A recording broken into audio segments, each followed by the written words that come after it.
Hey, what's up? Welcome back to another edition of the Mandatory. Thank you so much for joining us this morning, or if you're on the East Coast, you're already in the afternoon, pretty much almost. If it hits 11, it's Almost in. 20 If it hits minutes. if it hits 11 though, like isn't that kind of the afternoon? That's like late morning. Still morning for me. Okay. Oh, okay. Got you. I do start Listen, my day a it, little bit earlier. By the time it hits 11 for me, I'm like, okay, it's like half my day already.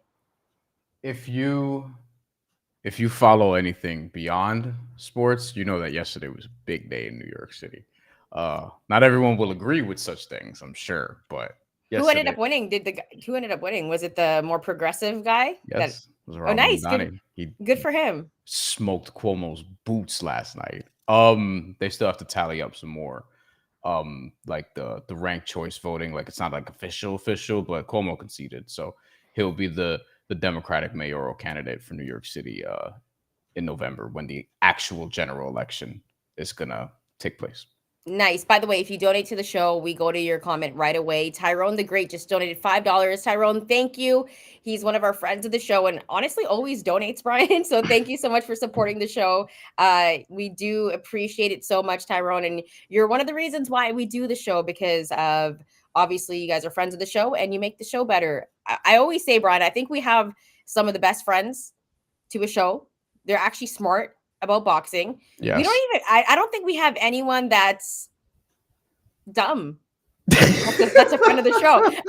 I'm being honest, okay? I'm like, I what word are you gonna insert to this sentence? no, I honestly like I've never seen like a super dumb comment. I mean, I Yeah. have, but not like in our chat, not in our chat for people that actually join our show. I will say, if you do like the show, if you do like the content, hit that like and subscribe button. Also, follow us on our social media channels. We're at the Mandatory TKO. You can also follow us on our own personal social medias as well. You'll see it there on the screen. And Brian, I feel like there is a lot to get to, but some of it I'm like, I could really care less Not that about. much, So honestly. why don't we start talking about the big news that happened this week? What I'm talking about is Canelo Alvarez and Terence Crawford. I guess it was Ah, the weekend, right? not the undisputed update. Got it. No, not that, because this would essentially be the biggest news, and there's a few things I want to get to. But they had their presser, and there were some clips that seemed a little bit entertaining, but there was also some clips I was like, this is not that entertaining. What were your thoughts on what we saw with Bud Crawford and Canelo Alvarez, the presser? I mean, Brian, this is arguably the biggest fight of the century. You could say it's bigger than Mayweather Pacquiao, and I would probably say that was the last fight that I think there was a ton of casuals that were really into that fight. I think this would be that fight. I want to kind of get into a little bit of everything in terms of also ticket prices because I was looking and it's like ridiculous. But Brian, look at this picture. They're having Wait, a nice dinner. how bad are the ticket prices? I haven't checked. Yeah. Yo, so if you want to be all the way in the nosebleeds, you're paying over like a grand. And to Jesus. be lower bowl, like to be lower bowl, you're spending like 10 grand. Like the tickets are ridiculous. Like It's 20, like a Knicks playoff game. like it's worse than that. 20 grand, 50 grand. Like who the hell is going to this fight? You gotta be balling. You gotta be hella rich to get good seats. And to be honest, I'm too old for bad seats and cheap liquor. So I will not be attending. I'm too old. I'm too old for nosebleeds. I will not do it.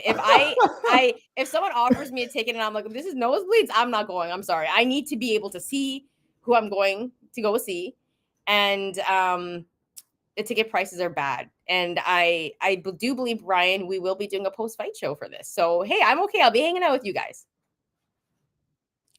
This picture is just weird.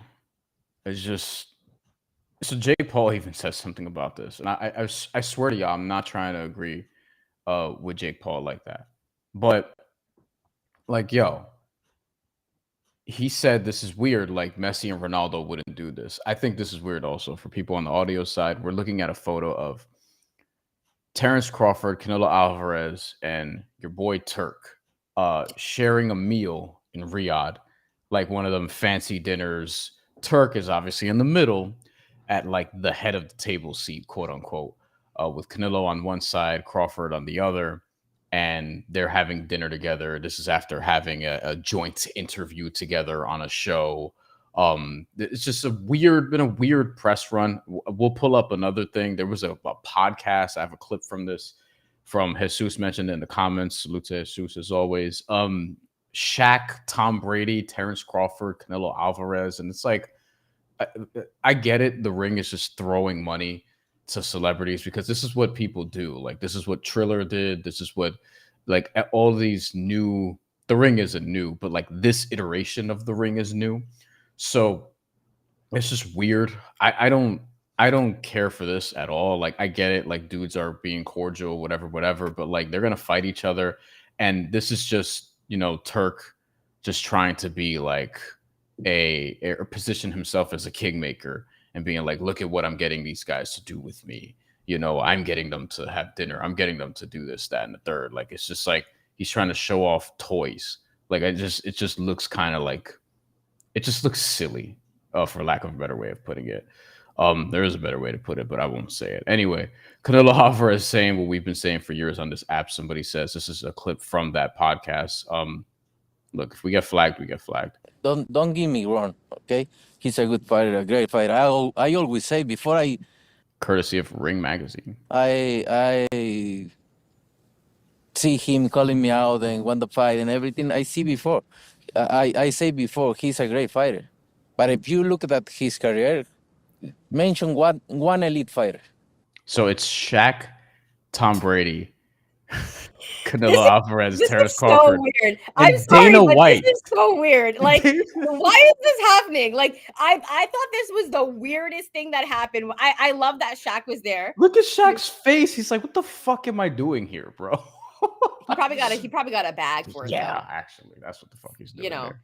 But I mean, I thought this was weird. I was like, what's going on here? Is Shaq getting into boxing media? Is this what we're going to see? Why is Tom Brady there? Please, someone tell me why Tom Brady was there. I think it's kind of weird, but I will say this. They are trying to promote it in a different way. I think the dinner pic was weird. I think all of it is like unnecessary. Props for trying something different, I guess. Yeah. But it's not cool though. I'm not like it's trying to be. Yeah, I mean, I like Shaq. I thought Shaq said some funny things. And one of them, Jesus, good friend of the show, by the way. Thanks for joining us, Jesus. Shaq roasting fake Nello, mentioning David Benavidez. That was hilarious. I do like you gotta love Shaq for that. So maybe he was kind of the perfect person because he does provide entertainment. He was asking about the tickets, Tyrone was. Oh, Tyrone the Great. Tyrone, it's very expensive. I saw it and I'm like, there's no one that is middle class that can afford this unless you want to stay like you want to watch it all the way from up there and then it takes away from everything. Go to a fight party if there still exists. There would definitely be fight parties for this. We'll have a fight party for this, Brian. Post-fight party. Yes, we will. By the way, also Canelo Alvarez, getting back to the actual like podcast part of this, he said or is questioning Terence Crawford's resume, saying that like what win or whatever does he Errol Spence. Well, okay. I saw multiple people on Twitter saying that Errol Spence is a better win than anything Canelo has on his resume. Do you believe that? I don't know, but we can talk about it after this. I think it's something worth discussing. I thought it was extremely disrespectful because Spence was that dude before Bud annihilated him in the ring. I don't care what anybody says. Spence was one of the best welterweights in the world at that time. In fact, a lot of people were taking Spence to beat Bud in that fight. I remember that. And so let's not take away Spence's accolades here. He was one of the best welterweights that we saw during the last 10 years or so, Brian. So I don't understand how he can say that he hasn't beat anybody. And I do want to take a look at Canelo's resume now because that actually kind of ticked me off, Brian. I'll put it up after this. It is true. I just want to see where this goes for a little bit longer. Again, Ring courtesy. Just mention me one elite fighter. So Postal wasn't elite? Who? Victor Postal. Who's that guy? Oh, so he wasn't commercialized. He wasn't a great. Ricky Burns wasn't elite. What? 40 years old champion in that moment beat Mr. Postal in my gym. I saw that. So Ricky Burns wasn't elite? Ricky Burns doesn't elite. Okay. He's not elite. It's cool. Is there a champion? I'm going to fight another elite There is a fighter in champions September. good fighters, but elite fighters is different. So, Wait. So I'm gonna fight an elite fighter in September. Yeah. Okay. Then we gonna see. wanna find out. Then we're gonna Wanna find out. Then we're gonna And find don't out. get me wrong, you're a great fighter. I know I'm great. You're a great You ain't fighter. gotta But tell are me you I'm gonna great. find out? I hope But I'm talking about your elite. uncle Turki Alashi pay you enough money because Oh, you're gonna be. he called Turk his uncle, bro. Gonna He be said the a few things. He said a few things. He was saying like, "Oh, I know Turk wants you to win at the presser."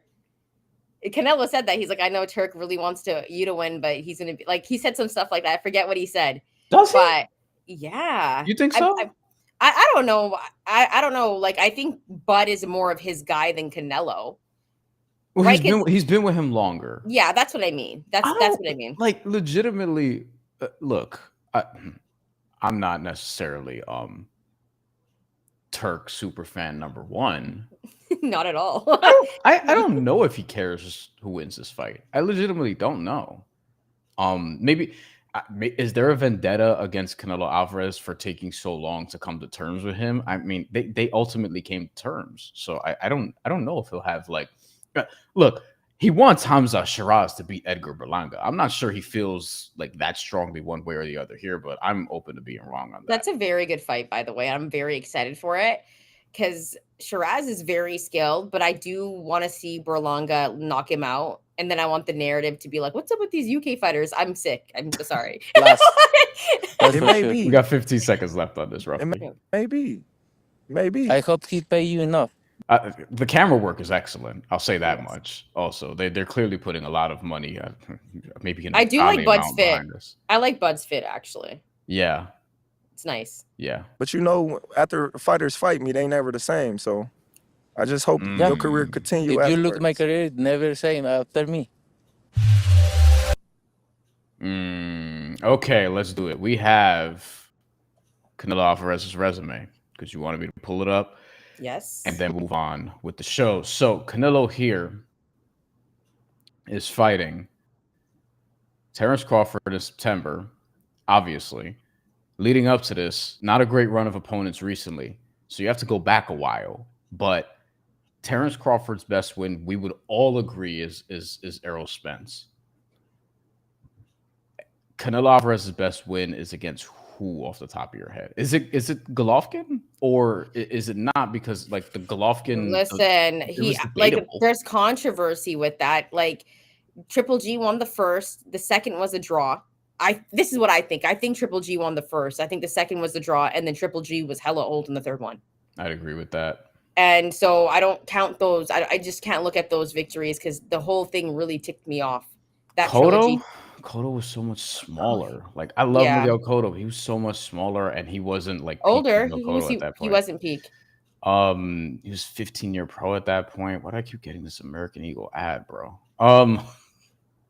Look, American Eagle joggers are the shit, but like also Lara is like, if some people could say that Lara won that fight. It's debatable. I thought Lara won that fight, barely, but I gave that one to Erislandy Lara. Austin Trout after beating Miguel Cotto. Like, you know, like I think it has to be it has to be Golovkin, maybe Danny Jacobs. If you don't think the Golovkin one is convincing enough, we're gonna keep going here. Like you can go from the bottom, like Jose Miguel Cotto was kind of like the breakout fight or one of the breakout fights, like one of the early ones. He was at the MGM Grand. It was a big card, et cetera, et cetera. And then if you just go on down the line, Shane Mosley, it becomes Shane Mosley, right? Because that's better than anything else that we saw in between Jose Miguel Cotto up until like Herman Cintron. Yeah, it's Shane Mosley. And then it's Austin Trout, I think, from here, right? Josito Lopez, Austin Trout. So, okay, Trout's like the king right now. Trout or Lara? Is that his most elite fighter? Is that what we're saying? Is like, what's a better win for him? Is it Trout because it's more convincing, or is it Lara because Lara was better than Trout, in my opinion? I think it's Lara. I think it would have to be Lara for me. And I don't know if he convincingly won that fight. All y'all watching this, do y'all like, how should we grade it? Like, do you think Austin Trout is a better win than Erislandy Lara because it was a unanimous decision, or Or is the Lara win better because Lara was better than Trout? Unless you think Trout was better than Lara at this point, which I wouldn't agree with that. But also, chat, let us know what you think is Canelo's most elite win, because that would help us out as well. What do you think on his resume is the most elite win? Because right now we're taking a look, and to be honest, I think Bud's Spence fight was better. But I do want to get to one comment that we saw. And by the way, guys, we will get to your comments, okay? yeah. I saw a comment. And we got to keep going with this because we got an answer. Yes, yeah, by Steven. Not in hindsight, Spence was not in his prime. The way his face puffed up in the fourth was not normal. Here's the thing, Steven. I think we look at it after and think about the 2 accidents he was in and the orbital damage and all of that. And then we're like, okay. Too. Yeah, so then we kind of look at it and we're like, okay, he wasn't in his prime. But before Bud did that to him, nobody was talking about that. Nobody was saying that Spence wasn't in his prime, right? We were saying it after, but I definitely see your point. Anyways, Brian, go ahead. Keep going. All right. Let's just pick between Trout and Lara. What are we going with the better win for Canelo? I'm going with Lara. Okay. And Trout was off the Miguel Cotto win, too. Like, that was kind of a high, but I would probably agree with that. Okay. Lara or Cotto? It's still Lara? Because that version of Cotto. Because Cotto wasn't Cotto when he fought Canelo. And he was also like on fight night, he had like a 30-pound disadvantage or something. Yeah, like, it was ridiculous. Amir Khan, Liam Smith, Julio Cesar Chavez Jr., and then it's Golovkin here. All right, this probably has to be Golovkin then. If we're going through all the wins, it has to be the second Golovkin fight, but that was debatable. All of it's debatable. So to Terence Crawford's point, or I would say the people saying, holding up the Errol Spence victory, you're looking at Canelo's biggest win, and it's like the convincing one is Austin Trout right now. We have to go through the rest of the resume. Otherwise, you're looking at Gennady Golovkin or Erislandy Lara. It's going to be Golovkin if that's the case. But Golovkin was debatable. And then if you keep going, Danny Jacobs. Would you say Danny Jacobs or Austin Trout? It's actually an interesting. That's tough. I've always been a Danny Jacobs fan, so I'm biased, but I think Austin Trout would generally be the one I think people would take. But I would personally pick Danny Jacobs. I'm sorry, but it's tough. No disrespect to Austin Trout. I didn't pick him either time, but we'll breeze through the rest of this. Kovalev, Callum. Kovalev wasn't Kovalev at that time, though. I don't want to hear it. Yeah, Callum Smith, Caleb Plant is an interesting one to toss in there. That's actually a good one, I feel. And Caleb Plant is a good one. And then it's just bleh from there. Jaime Munguia, etc. So I would say Caleb Plant is one that we could put in there because he did also get the TKO victory in that one. And Caleb Plant was Sweet Hands Plant at that time. Are any of those definitively better than Errol Spence? No. No. Like, Steven, it's a valid point to look in hindsight and be like, yo, Errol Spence may have been drained. He had the long layoff, post-accidents. His face puffed up. It was abnormal, whatever. And I'm willing to hear you on those points. But to Chantelle's point, leading up to the fight, none of that was in consideration. Like, we may have brought up here, like, oh, I wonder if the layoff is going to be a factor. I was backing Terence Crawford heavily, but by decision. I don't think anyone picked, or not anyone, but I don't think a lot of people picked him to win by stoppage. I think a lot of people probably picked Errol Spence to potentially win by stoppage because they thought Terence Crawford had a flimsy resume. And this is kind of the theme of Terence Crawford's career. It's like, oh, he has a flimsy resume, and then he gets in the ring and dominates whoever's in front of them outside of Madrimov, which we still thought was a pretty decisive victory. Let's go back to Steven. The fact that Crawford brought up Postel and Burns as elite says it all. You know what? It's weird because when he brought up Victor Postel and Burns, I was like, why did he bring up those names?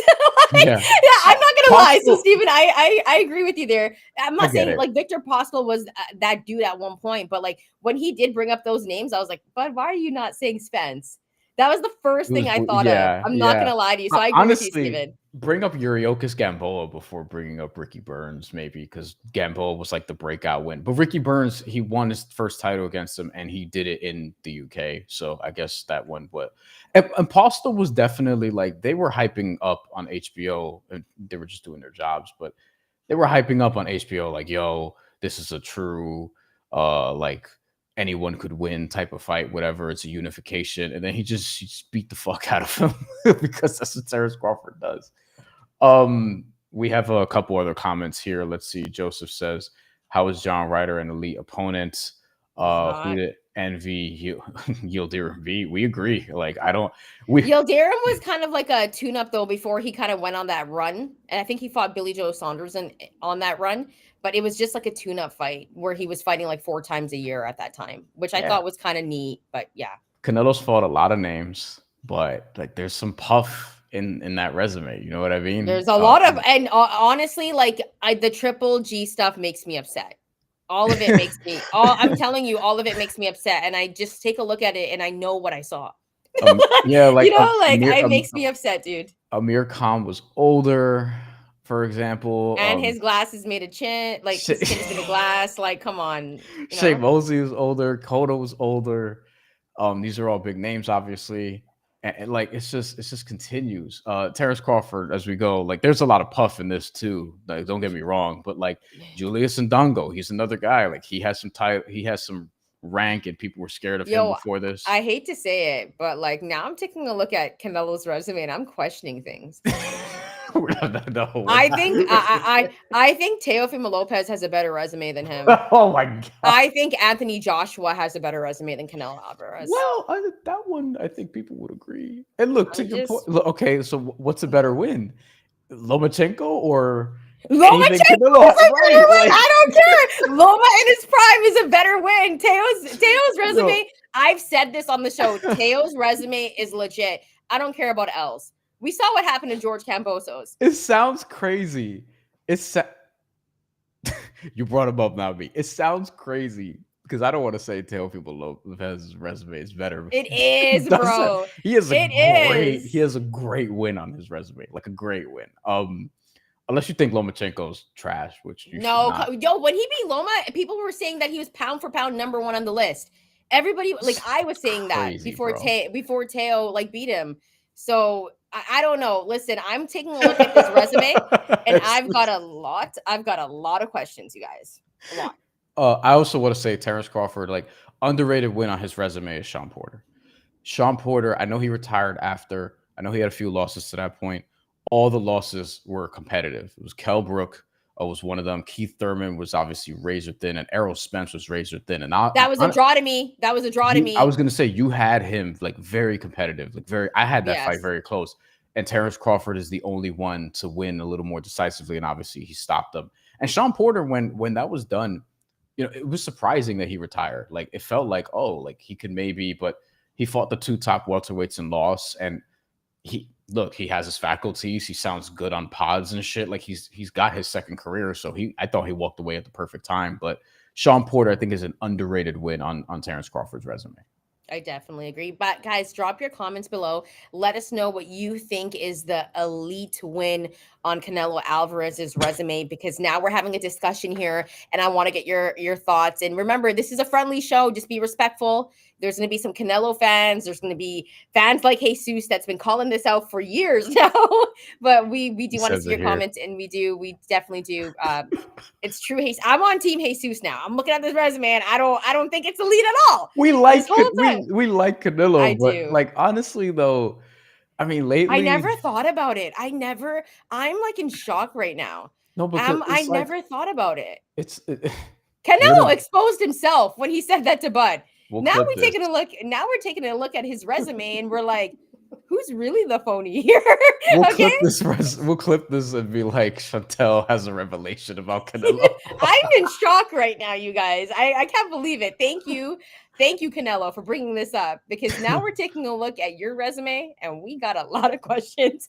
All right, Brian, I know we got to quickly move along. Oh, Steven, I wanted to ask in the chat because he did mention the Spence, and he doesn't hold the Spence one as high regard.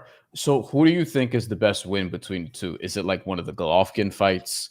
Is it Austin Trout? Is it Lara?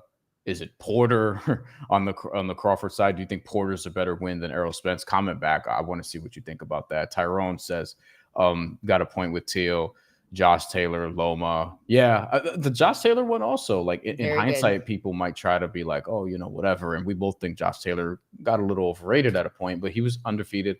and the betting favorite going into that fight as well. Like, but even like the run to Loma, like Richard Comey, Nakatani, like the run was crazy for Teo, and he doesn't get enough credit for that. And so I really like Teo's resume. I really like Anthony Joshua's resume as a heavyweight as well. So just something to think about. Do we want to get into some more comments? George Camboso scrambled Teo's brain. He hasn't been mentally the same since. I hope Teofimo Lopez, just be cool, man. Like Teofimo, that is. By the way, guys, there was a report. It's not official. I just saw it like on social media. Devin Haney and Brian Norman Jr. Rumor. Also, yes, it's been rumored. Just want to throw it out there. Yeah. I saw it. I was interested. I'll believe it if it's signed and they have a press conference. Yeah, and then we'll talk about it when it's legit, you guys. Yeah. But there are a couple of legit fights that we're about to talk about. I don't know if I care about either of them, but Jake Paul is back in the ring. He'll be fighting Julio Cesar Chavez Jr. A real boxer, a legit boxer. Kind of. I mean, there's been some issues. Yeah. How real is Julio Cesar Chavez Jr. in 2025 is what we're about to find out. Yeah. All right. Back to the screen share we go. As you tee up on the topic here, we have the card. By the way, BoxRec, because they have a weird sort of ranking system as to how they rank the card. You can't even find this until like the second to last fight, the second fight to the bottom. They have the highest rated fight according to BoxRec is Floyd Schofield and Tevin Farmer, and I would agree with that. We both would agree with that. So that's on the same card. Yes, we have to do a post-fight show. Okay. Like, there's no way we can't. Like, I'm telling you right now, Brian, we have to do it, right? Dude, like, at first you were like, "Do you want to do the Jake Paul post-fight?" And I was like, I don't know. I'd rather go out. But now I'm like, okay, like that's a fight I really like. Well, you got to blow off some steam. Both of us have been working like crazy. That's why you didn't see us last week. NBA draft, by the way, is today. Your boy's doing a live watch party on his channel later with some friends, including Dexter Henry, who we both know. So if you are interested in the NBA draft, we'll be doing that later on my channel. Shantelle will be traveling to Seattle because Seattle Storm keep playing important games in the W. Yeah. So there's that. Okay. Floyd Schofield, Tevin Farmer is a good fight. We'll get to this. How much do you care on a scale of 1 to 10, Jake Paul versus Julio Cesar Chavez Jr.? Like maybe like a 4, but only because of Chavez Jr. To be honest with you, like I care because I'm like, okay, he does have power. Like, what if he is able to knock out Jake Paul? But then I also think I don't know. Like, I think Jake Paul's probably gonna get a knockdown and win by decision or something. Have you seen the press run? Yeah, it's weird. I saw their face off, and I didn't understand one word Julio Cesar Chavez was saying. I haven't seen anything of Julio. I actually thought that Jake Paul was very good in the face off. Like, there's entertaining. It's really weird, but I started off not liking Jake Paul at all because I was I'm such a boxing purist. Like, what's going on here? Now I'm growing to like him. It's really weird because I like the entertainment value that he brings. So I will admit that. Julio's 39. Oh, this is not good. When was the last time we saw Julio in the ring? It's been forever. Well, I'm on his wiki now instead of BoxRec. BoxRec keeps giving me ads. Oh yeah, that's right. He beat Uriah Hall, noted boxer Uriah Hall. Listen, one of my favorite MMA fighters of all time. Queen stand up. But that was the last time we saw him. It was unanimous decision victory. So he didn't knock out Uriah Hall. Uriah Hall's tough as shit. So I'm not holding that too much against him. But here's the big thing. The split decision loss to Anderson Silva. Anderson Silva, June, 4 years ago, almost to the day. Anderson Silva, who, by the way, born in 75, he's 50 years old. So he was 46. And he outboxed a 35-year-old JCC Jr. But it's Silva, dude. In Mexico. This is but it's Silva. There's so much greatness, dude. No. I'm a big Anderson Silva fan, so I'm just Jake Paul beat him.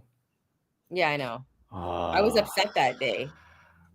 How are y'all bettors in the chat? How are y'all betting on this fight? Well, Tyrone the Great, who also donated to the show, guys, says, I want to put money on Chavez. I might too, just for the hell of it. But I don't know. Oh my god. Okay. I might do it because this is okay. Would you guys agree that this is the most legit boxer that he's ever fought? Yeah. 1,000%. Right. So like, Jake Paul's. Look at the odds. He's minus 700. So I would just put money on on the that money plus 450. line.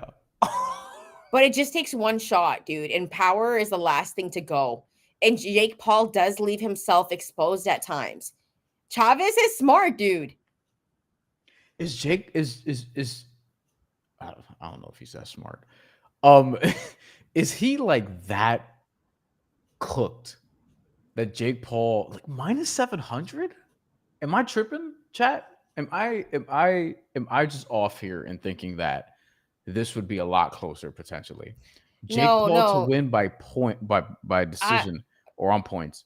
Brian, minus I don't think you are tripping. And this is like no disrespect to Chavez and his family, but like there's, what have we seen lately? Like we've seen him in the news for like the worst things, like drugs and all this stuff. Like he's older, and I think people are looking at this fight like, okay, this is Jake Paul should definitely win this fight. But then I'm looking at it like, yo, this is the most legit boxer that he's ever faced. A real boxer. By far. Been in the ring with some dudes, and he does have power. But unless this is all rigged, okay, then we're gonna see a knockout by Jake Paul. But here's the thing. He lost to, that's what I meant to say. Just the didn't come out. He lost to Jake Paul lost to Tommy Fury, okay, but he beat Anderson Silva, who beat Julio Cesar Chavez Jr. I'm sorry. Can we please go to this comment? This is too good. Chavez will show up to the fight with a 2-liter slushie. That's a great comment. And if let us know if I'm not quite sure how to pronounce that. I don't want to be disrespectful, so I'll let Brian do it. Is it Josh? We're gonna go with Josh. Yeah. Is it a nickname? Is it a nickname? Let us know. Yeah. Thank you for that comment. That made me laugh. That was hilarious. Thank you. Look at this one. Joseph S. This is funny too. Okay. Sorry, this is like an older comment. Shane Mosley was 100 years old when he fought Canelo.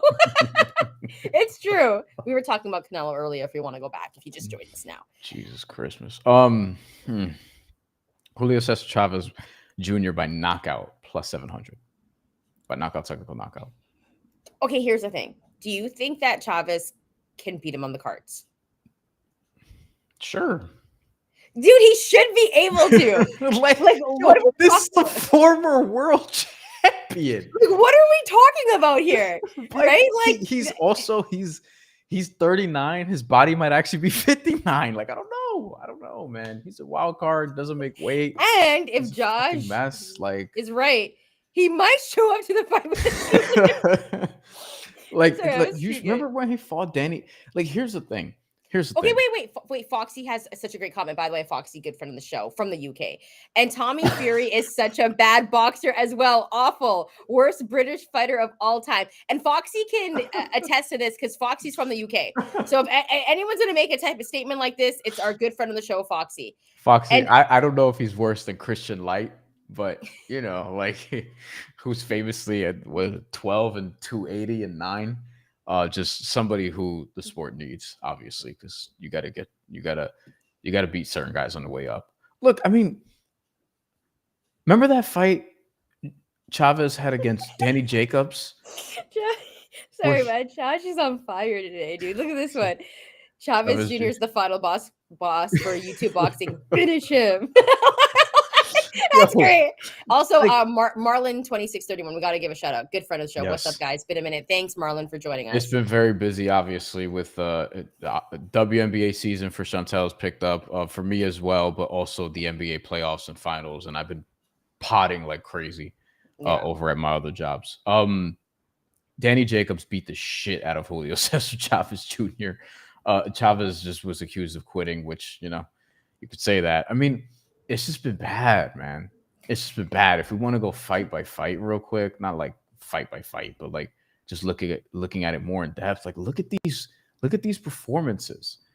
Like I mean, I just this is years ago too. Like he even box records like, yo, he quit in this corner. You guys, After round I have a 5. question. Okay, so like obviously we don't know the contracts, right? But if you're Jake Paul, like, and like, is there a bonus? Like, is there a bonus if like, is there a secret bonus if Chavez loses? Like, you know what I mean? Like, A knockout bonus. I wonder if there's things like that in this contract. It's not to say any of it is fake. I don't know, right? But like, I'm just saying, like, Chavez should win this fight. And if he doesn't, and there's weird stuff that goes on, I'm going to be questioning it. We need to do a post. We need to do a post-fight show, Brian. Anderson Silva hadn't boxed in 16 years when he beat Julio Cesar Chavez Jr. Now I know he obviously, competed in MMA. I think, and I want to say Anderson Silva done grappling also in the midst of that. But at the same time, like, he was 1-1 as a pro boxer. He beats Tito Ortiz, and then he fights Jake Paul in 2022, and I low-key thought he was very competitive in that fight. Like, the scorecards were too wide, and then he got dropped, and I was like, oh, there's no chance. There's no chance this is happening. These odds one more time are crazy. Yeah, so let's the rest of the card, actually, because the rest of the card is legitimately interesting. I think Tevin Farmer, if we could just look real quick, Tevin Farmer, he should have gotten a better result against Raymond Murataya. I don't know if he won that fight, but I felt like he got the point deduction in round 8. And if not for that, it would have been a draw, in my opinion, or could have been a draw, in my opinion. He would have lost the majority decision based on these cards. But I thought Murataya got a lot of respect in that fight. I thought Farmer straight up won the first fight against William Cejudo. And the second one, I think, was closer, probably more of a draw. I don't think William Zepeda definitively won either fight. I think if you said he won the second one, though, I'd be okay with it. Sure. But I do think that you can make the argument that Tevin Farmer won both of those fights. I do think there is an argument to be had there. So let me ask you, because you like Kid Austin. I do. Do you think he's in trouble here? Assuming he makes it to the fight. He's a slight favorite, very slight. I'm going to pull up the odds right now, actually. I think this is a very important fight for Kid Austin. And I think Tevin Farmer is going to make it very difficult for him because that's what Tevin Farmer does. But here's the thing. I think, and it's just weird, but this happens in boxing where all of a sudden you keep getting fed. You're a boxer and you keep getting fed to all these up and coming guys. And I think it's one of those things that's happening with Tevin Farmer. And I hate to say it, like, even if he wins, he's not going to win. That's the difficult thing about not having punching power, ultimately. So he has to, like, really, to your point, school Schofield, which that could possibly happen because when was the last time we saw Kid Austin? And he's not as experienced, but I think there's a lot of talent there, and I really like him as a young fighter. 7 months, almost 8 months.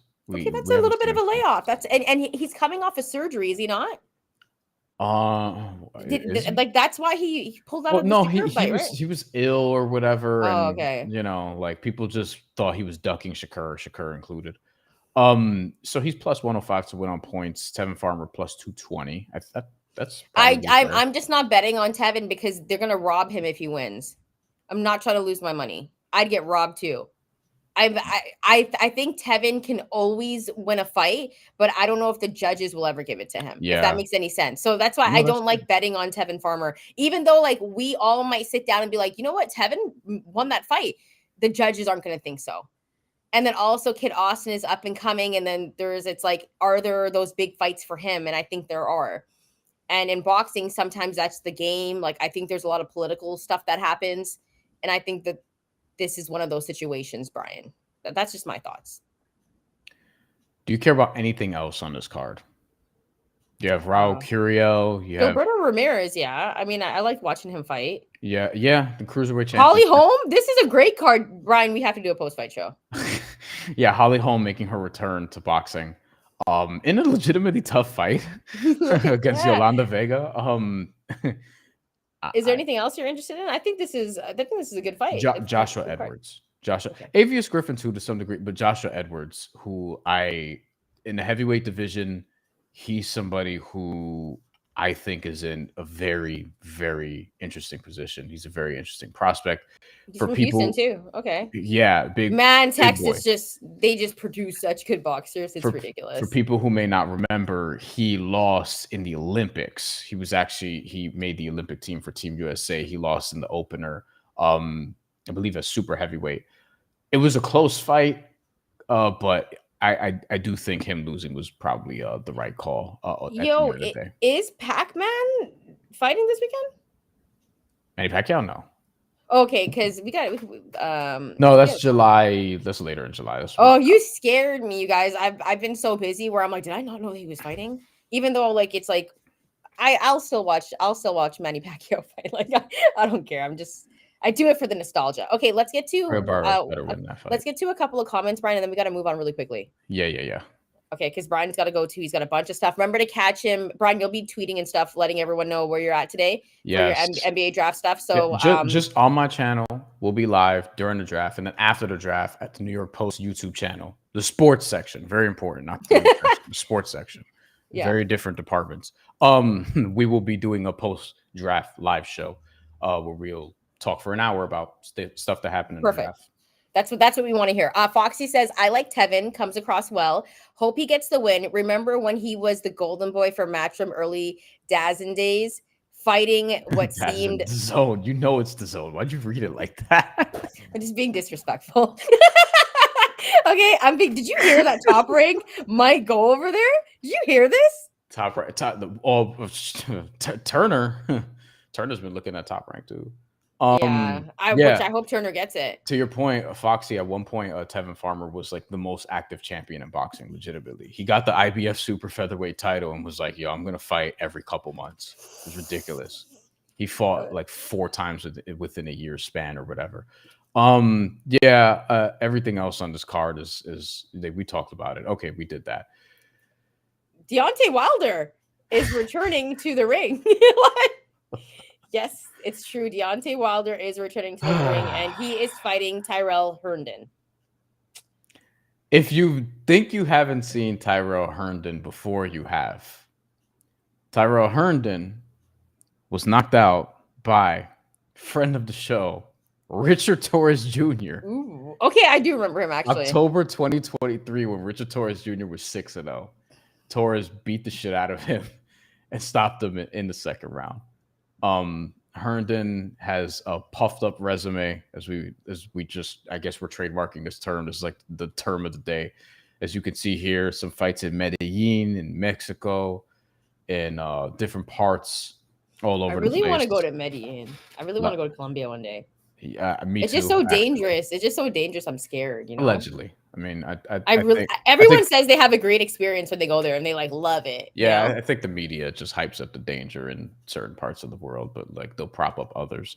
I won't get too specific because we want to move on with the show before we get into a diatribe about something very political. Yes. F.A. Ajagba also knocked him out in his debut fight. Herndon at the time was 6-1. Just sort of going through it here, but yeah. So Deontay Wilder should knock him out, right? But here's the question, Brian. What if he looks just as bad as he did in his last fight? And you know what I hate, guys? They keep like showing these pictures of Deontay Wilder, and they're like, "Whoa, he's looking swole. Whoa, he's in great shape." He always looks like that, dude. Like this is like natural for him. He wakes up and it's like this. You know what I mean? So it's like I don't even care because remember when Anthony Joshua was in great shape and he fought Usyk? Yes. It doesn't mean anything. It means absolutely nothing because it matters what you do in the ring. And sometimes all that muscle mass and stuff, like, you know, although I do believe, I do want to see it if Deontay Wilder still has that power because I felt like in that last fight we saw, guys, like he didn't have it. This card is on payperview.com. Do y'all care? It's on Friday in Wichita, Kansas, by the way. Do y'all Who else is on the card? We're looking at it right now. It's Dion Nicholson versus Devontae Williams. There's Marco Romero is on this card, who I've loosely heard about. John Cantrell. You got some undefeated fighters on this card, like legitimately like undefeated like prospects. Nico Hernandez is probably one of the more prominent ones, I would say. But like, you know, I don't know, man. I let's look at the odds. I can't believe Deontay Wilder's doing this again. But then again, it's boxing. He is minus 1,800. That's not fun. And to win by knockout, he's minus 800. Okay, all right. The Vegas has spoken, and they're telling you that the expectation is Deontay Wilder just does what Deontay Wilder does. First round knockout? Let's see. Let's actually go round by round. Also, guys, the big question. While Brian looks that up. No, you're legitimately right. Plus 290 is the shortest number here. Knockout in round 1. I will say, guys, okay, so here's the question. If Deontay Wilder has like this great showing in the ring and he ends up getting that first round knockout or second round, third round, whatever, what does that mean then? Brian, this is a question for you, the big Deontay Wilder. Does that mean that he gets back into heavyweight fights with potential champions? That's the scary thing. Like, what if Deontay Wilder wins this and Top Rank is like, hey, Anthony Joshua. No. Top Rank is like, Jared Anderson, Richard Torres Jr. Who's the other one? Why am I Naiba? Yo, you know what I mean? Josh says right here, Deontay fight winner Chavez Paul. Yo, I don't think Jake Paul would ever want to fight Deontay Wilder. It's too scary. Is it not? Like, am I like, he's one of the most vicious punchers of all time. Am I wrong? Is he still? We gotta find out. Like, I don't think that lead. Okay, am I underrating Jake here again? Like, am I tripping? Like, I don't know, guys. Like, I don't know. I honestly don't know how to even talk about Jake Paul sometimes, because like, it's like sometimes I believe these fights and sometimes I don't believe these fights, and it's like, it's Deontay Wilder. I think we could stop screen sharing. Let's just end with some comments. Foxy says, I lived in Medellin for a year. It's dangerous if you make yourself an obvious target. No dark papaya. What's that mean? What's that mean?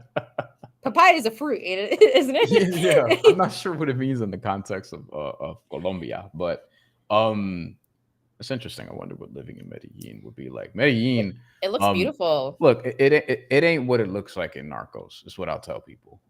Because that's from the Pablo Escobar era. I want to rewatch Narcos this summer. So good. Steven asks. I have the funniest story about Narcos, actually. Steven, I want to know this after this comment. Steven asks, is Malik Scott still in the corner collecting a check? Apparently not. Apparently they did part ways. Deontay Wilder seemingly confirmed this today, actually. So Malik Scott is not in the corner. And actually, did I have something I wanted to queue up? What was your Narcos observation? So I know this is like something I literally did. So I was going back to the motherland of Fiji, and then that's like a 10-hour flight from LA, right? And it was at nighttime at like 10:30. And through the night, like, I was just watching Narcos, and you could see it on my laptop, and everyone else was sleeping, and all you could see is a bunch of violence and sex and drugs, and me watching Narcos for like 5 hours straight from LA to Fiji. So that's literally what I did. But yeah, it was hilarious. My mom was like, "What are you watching?" And I was like, "Oh, this is Narcos." Anyways, I thought it was hilarious. Oh, what happened over here? Yeah, I don't know what happened, but means the show has to stop now, guys. Yeah, it's about to. Let's look at Deontay Wilder's media workout from the other day. Why not? Deontay Wilder media workouts are always entertaining. This is from Pound for Pound Sports and Entertainment. A bunch of people were there in Kansas.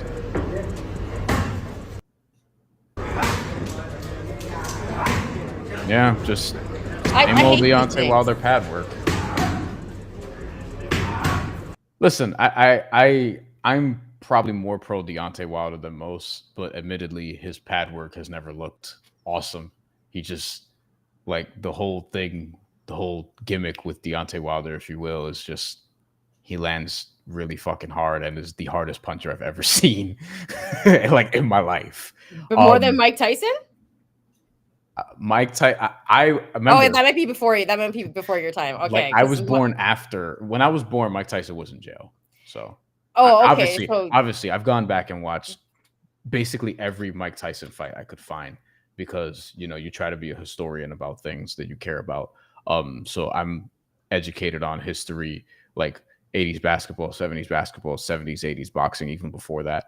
But I didn't experience Mike Tyson in that way because when I was 4 years old, he was at WrestleMania knocking out Shawn Michaels so that Stone Cold Steve Austin could win his first World Wrestling Federation championship. Deontay Wilder is the hardest puncher I've ever seen. Okay, got you. For me, it's Mike, and Mike's like one of my favorite fighters. And some people get mad at me when I say that. But anyways, that's not the point. What I do want to say is, why did you make that face? What? No, women get mad when they find out that I have a huge like Mike Tyson painting in my home. Oh, they're always like, "How can you have that up in your home?" I didn't and think I'm anything like, of it until you said that. Was yeah. And I'm just like, I like, you know what I mean? My girlfriends get so mad, and they're all like, "You should take this down," but like their husbands are always like, "This is great, it's great stuff." I painted it myself, by the way, guys. He's also seemingly turned a corner, is what I'll say. Since then, all right. Let's see. Foxy, this is for you right here. No dar papaya just means be cautious and avoid putting yourself in vulnerable situations. Cali, yeah, most dangerous part of Colombia from my experience. Yeah, I mean, Narcos would show you that too. Cali is no joke. Also, I would say this is the case in a lot of different places. Just don't, wherever you are in the world, just don't make yourself an easy target. Same thing about New York. People talk about like, oh, New York City, the crime, and New York City is done because Sauron got the Democratic primary, over Cuomo, and it's like New York's fine, bro. Like we just want to be able to afford shit. Yeah. But like the crime, there's crime everywhere. There's crime in every city. But it ain't like the 80s and it ain't like the 90s. You know what I'm saying? Rappers, this is how you know, because hip hop used to be good out here. We actually used to have shit out here. Now there ain't shit to rap about. There ain't shit to rap about no more because the streets are safe. No, that's not. I've saved it many times playing Spider-Man on PS5. Okay, I've saved New York City too many times, you guys. Okay, anyways, you guys, we got to get going, but I do want to say thank you so much for joining us. So we said we were only going to stay a half an hour, but we love talking to you guys so much. We stayed for an hour, and Brian had to push back a few things. Super busy day for him. Make sure to follow him on Twitter to know what he's going to be doing for the draft stuff. That's a couple comments before we get out of here too. Okay, I'll let you read them, and then we got to bounce. Yeah, Josh says I was living in Columbus, Ohio when Buster beat Tyson. Oh my God. Sebas went, wow, that's pretty cool. Shantelle, do you think Oscar was wearing a sock? Oh, I love this show. Post-fight show coming Saturday. We got to do it. We have to do the post-fight show. So make sure you guys join us. We'll be watching, and then we'll be joining you guys and talking all about it. Coach Mario, we gotta shout you out. Julio Cesar Chavez Sr. never hit the pads, according to him. Also says pad work is overrated. I agree. Yes. With this 1000%, because people be killing it. You see this on Instagram a lot now, especially, and Coach, I'm sure you see this a lot on Instagram. People be killing the pad work, but like they're just sort of doing what they rehearse. They have a routine in mind where it's like they have like it's just like playing music. It's like I'm not gonna lie, I'm great at pad work, and then I get into the ring and have like three rounds, and I'm like no stamina. Pad fight off the back foot. Pad work feels great. I love shadow boxing though, because I get to use my imagination more, and I get to actually move my feet more. I'll ask you one question though. How are you fighting off the back foot? I like it probably too much because I'm short and I shouldn't be doing it as often as I do. Okay. I'm just not very good at it, but I'm not very defensive. I just like to one day we'll pop on here. One day we'll pop on here. We'll post videos so y'all can judge us. Y'all can grade us. Yeah. One more comment before we go. Yeah. Let's do it. Let's see. Jesus says pad work is to get loose. I agree. So is the bag. I think the bag is good for that too, depending on what bag you got. Ryan Hong, salute. Ryan Hong's in the chat. Okay. Tommy Fury even looks good on pads. Foxy says. All right. And with that, we will see you Saturday night for our first post-fight live in a while.